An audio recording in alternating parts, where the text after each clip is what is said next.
Welcome to CPCS, CSCS, 2020-2021, Questions and Answers. The latest questions and answers for CITB Health and Safety Test.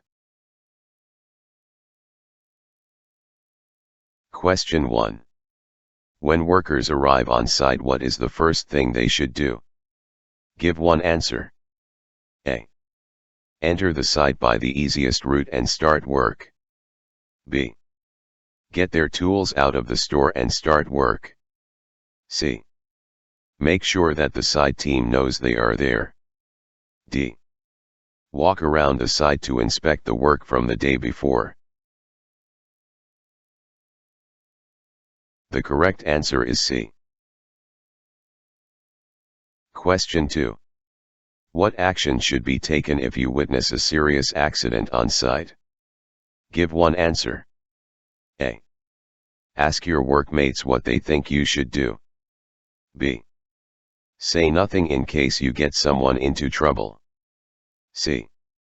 Telephone the local doctor for advice. D. Tell your supervisor that you saw what happened. The correct answer is D. Question 3. A scaffold has collapsed and you saw it happen. What should you say when you are asked about the accident? Give one answer. A. As little as possible, as you are not a scaffold expert. B. As little as possible because you don't want to get people into trouble. C. Exactly what you saw, giving as much detail as possible. D.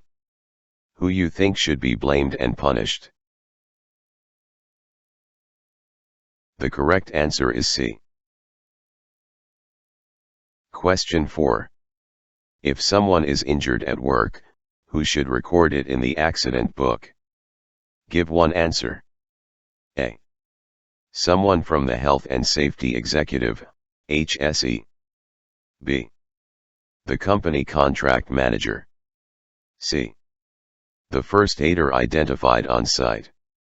D. The injured person or someone acting for them.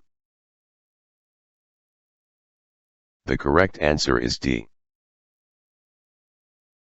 Question 5.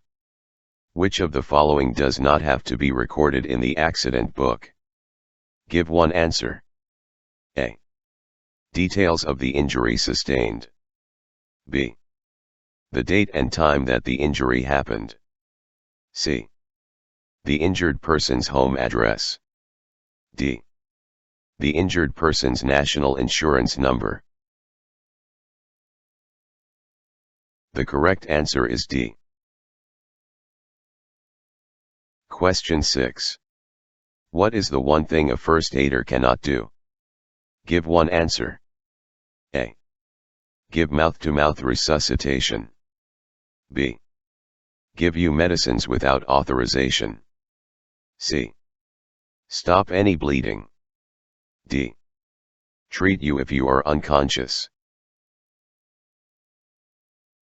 The correct answer is B. Question 7. Someone has fallen from height and has no feeling in their legs. What should you do? Give one answer. A. Keep their legs straight and roll them onto their back. B. Keep them still until medical help arrives. C. Raise their legs to see if any feeling comes back. D. Roll them onto their side and bend their legs. The correct answer is B. Question 8. If you think that someone has broken their leg, what should you do? Give one answer. A. Place them on their back.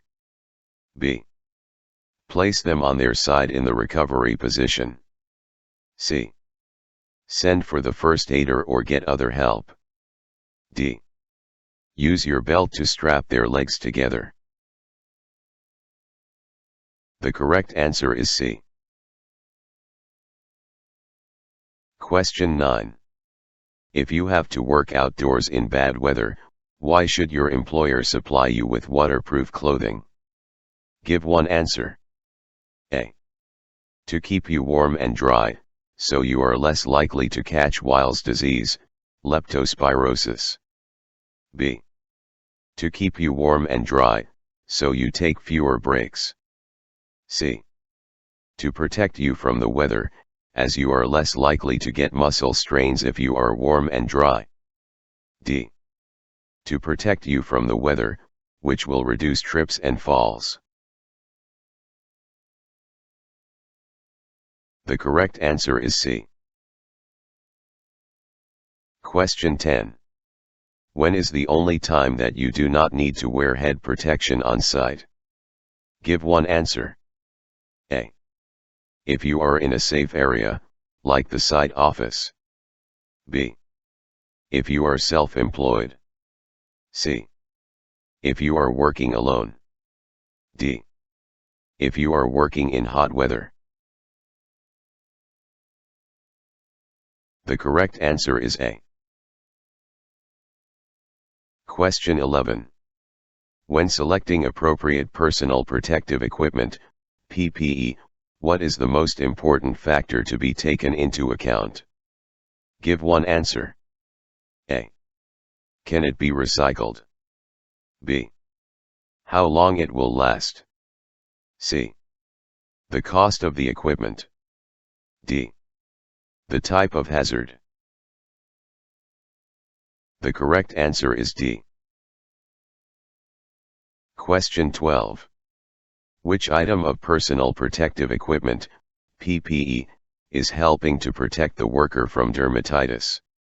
Give one answer. A. B. C. D. The correct answer is A. Question 13. Which of the following figures is wearing the correct personal protective equipment, PPE? Give one answer. A. B. C. D. The correct answer is B. Question 14. You are on site and need to throw away some waste liquid that has oil in it. What should you do? Give one answer. A. Ask your supervisor what the disposal process is for contaminated liquid. B. Pour it down a drain or sink in the welfare facilities. C. Pour it into a sealed container and put it into a general waste skip. D. Pour it slowly onto the ground and let it soak away. The correct answer is A. Question 15. Which two actions could help minimize waste? Give two answers. A. Always take more than required just in case you need it. B. Leave bags of cement and plaster out in the rain, unprotected. C. Only take what you need and return or reseal anything left over. D. Reuse offcuts, such as half bricks, rather than discarding them. E. Use new materials at the beginning of each day. The correct answer is C and D. Question 16. Certain species of plants and animals in England are protected by law. A worker is breaking the law if they do which two things to the plant or animal? Give two answers. A. Destroy its habitat. B. Feed it. C. Photograph it. D. Remove it. E. Report it. The correct answer is A and D. Question 17. Which two materials are most likely to release silica dust when being cut with a rotating blade? Give two answers. A. B. C. D. E. The correct answer is A and B. Question 18. Which of the following is not an immediate health effect of being exposed to paints and resins which have high levels of solvents? Give one answer. A. Dermatitis or skin problems. B. Drowsiness or poor coordination. C. Headaches and sickness. D. Muscular and skeletal disorders. The correct answer is D. Question 19. Which material or substance is most likely to give off hazardous vapor? Give one answer. A. Dust. B. Glue. C. Rubber. D. Wet concrete. The correct answer is B. Question 20. Exposure to which of the following is unlikely to result in lung disease? Give one answer. A. Asbestos. B. Bird droppings. C. Silica dust. D. Strong smells. The correct answer is D. Question 21. When drilling, cutting, sanding or grinding, what is the best way to protect your long-term health from harmful dust? Give one answer. A. Use dust extraction, or wet cut and wear FFP3 rated respiratory protective equipment, RPE. B. Use dust extraction, or wet cut and wear a dust mask. C. Wear FFP3 rated respiratory protective equipment, RPE. D. Wear any disposable respiratory protective equipment, RPE.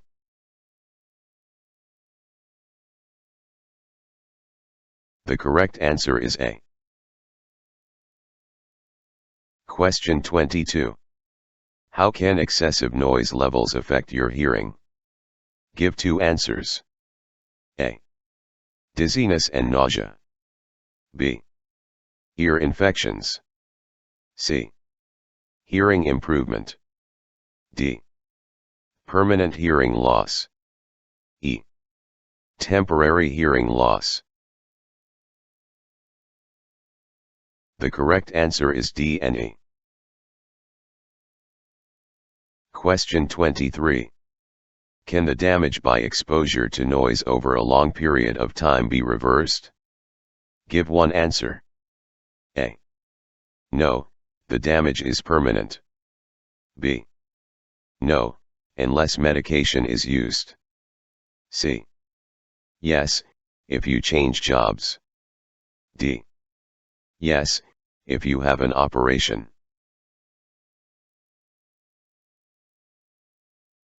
The correct answer is A. Question 24. What are three early signs of hand-arm vibration syndrome, HAVS? Give three answers. A. Blisters on the fingers. B. Fingertips turn white. C. Rash on the fingers. D. Temporary loss of feeling in the fingers. E. Tingling or a pins and needle sensation in the fingers. The correct answer is B, D, and E. Question 25. Which one of these tools is the most likely to cause hand-arm vibration syndrome, HAVS? Give one answer. A. B. C. D. The correct answer is D. Question 26. You are less likely to suffer from hand-arm vibration syndrome, HAVS, if you feel which one of the following? Give one answer. A. Cold and wet. B. Cold but dry. C. Warm and dry. D. Wet but warm. The correct answer is C. Question 27. Noise levels may be a problem if you have to raise your voice to be heard by someone standing how far away? Give one answer. A, B, C, D. The correct answer is B. Question 28. What do the initials HAVS stand for? Give one answer. A. Hand and ventilation system. B. Hand-arm vibration syndrome. C. Heat and ventilation syndrome. D. Heavy arm vibration system. The correct answer is B. Question 29. A worker is taking medication which could affect their health and safety in the workplace, and that of others. What should they do? Give one answer. A. Go and see their doctor. B.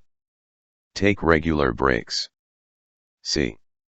Tell their manager. D. Work harder on site. The correct answer is C. Question 30.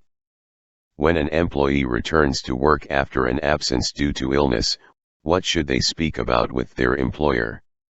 Give one answer. A. Any treatment costs they have to pay to help them get back to work. B. The details of the illness to make sure no one else can catch it. C. The effects of medication they are taking which could affect safety at work. D. The number of times they have visited their doctor before returning to work. The correct answer is C. Question 31. How should absence records containing specific medical information relating to an employee be treated? Give one answer. A. As public information, in accordance freedom of information. B. Confidentially, in accordance with data protection laws. C. Provided to the rest of the workforce to prevent others taking time off. D. The records can be shared with the workforce as long as they do not say anything. The correct answer is B. Question 32. How does tetanus, an infection that you can catch from contaminated land or water, get into your body? Give one answer. A. Through an open cut in your skin. B. Through the pores in your skin. C. Through your mouth when you eat or drink. D. Through your nose when you breathe. The correct answer is A. Question 33. In what situation are you most likely to catch Weil's disease, leptospirosis? Give one answer. A. If you drink water from a standpipe. B. If you work fixing showers or baths. C. If you work near air conditioning units. D. If you work near wet ground, waterways, or sewers. The correct answer is D. Question 34. Which of the following can be an indicator of stress? Give one answer. A. Feeling valued at work. B. Feelings of confidence at work. C. Inability to deal with usual workload. D. Increased productivity. The correct answer is C. Question 35. What must all workers do under the regulations for manual handling? Give one answer. A. Follow their employer's safe systems of work. B. Lift any size of load once the risk assessment has been done. C. Make a list of all the heavy things they have to carry. D. Wear back support belts when lifting things at work. The correct answer is A. Question 36. Which of the following is the best method to help minimize the risk of injury when moving loads on site? Give one answer. A. Ask a trained person to carry the load. B. Make the area flatter before performing the task. C. Remove all awkward-shaped loads from the site. D. Use lifting aids wherever possible on site. The correct answer is D. Question 37. What are the two main visual inspections you should carry out before using a power tool? Give two answers. A. Check it is marked with a security stamp. B. Check switches, triggers and make sure the guards are adjusted and work correctly. C. Check the power lead, plug and casing are in good condition. D. Make sure the carry case isn't broken. E. Make sure the manufacturer's label hasn't come off. The correct answer is B and C. Question 38. What should you do if the electrical equipment you are using cuts out? Give one answer. A. Pull the electric cable to see if it is loose. B. Shake it to see if it will start again. C. Switch off the power and look for signs of damage. D. Switch the power off and on a few times. The correct answer is C. Question 39. Which method is used to check if a residual current device, RCD, connected to a power tool is working? Give one answer. A. Press the test button on the RCD. B. Run the tool at top speed to see if it cuts out. C. Switch the tool on and off. D. Use a handheld RCD test meter. The correct answer is A. Question 40. What should you do if an extension cable has a cut in its outer cover? Give one answer. A. Check the copper wires aren't showing in the cut and then use the cable. B. Put a bigger fuse in the cable plug. C. Put electrical tape around the damaged part. D. Report the fault and make sure that no one else uses the cable. The correct answer is D. Question 41. When do you need to check tools and equipment for damage? Give one answer. A. At least once a year. B. Each time before use. C. Every day. D. Once a week. The correct answer is B.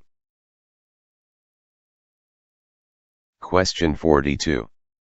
If a power tool has a portable appliance testing, PAT, label on it, what information should be included on the label? Give one answer. A. The tool's earth loop impedance. B. When the tool was last tested. C. When the tool was made. D. Who tested the tool before it left the factory? The correct answer is B. Question 43. Which item of equipment would not require portable appliance testing, PAT? Give one answer. A.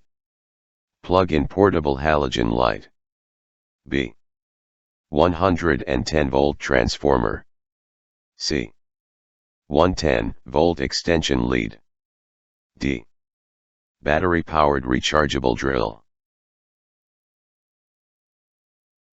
The correct answer is D.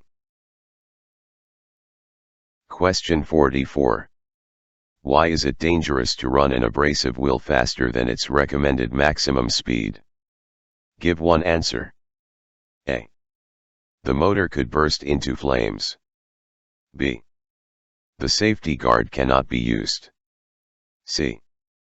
The wheel could shatter into many pieces. D. The wheel will get clogged and stop. The correct answer is C. Question 45. Why should you not walk behind a lorry when it is reversing?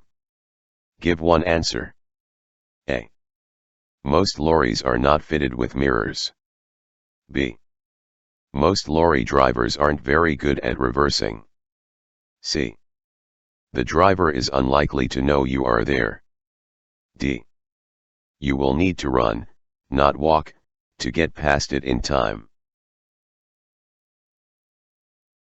The correct answer is C. Question 46. You think a load is about to fall from a moving forklift truck. What should you do? Give one answer. A.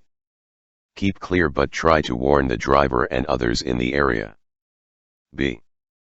Run alongside the machine and try to hold onto the load. C. Run and tell your supervisor. D.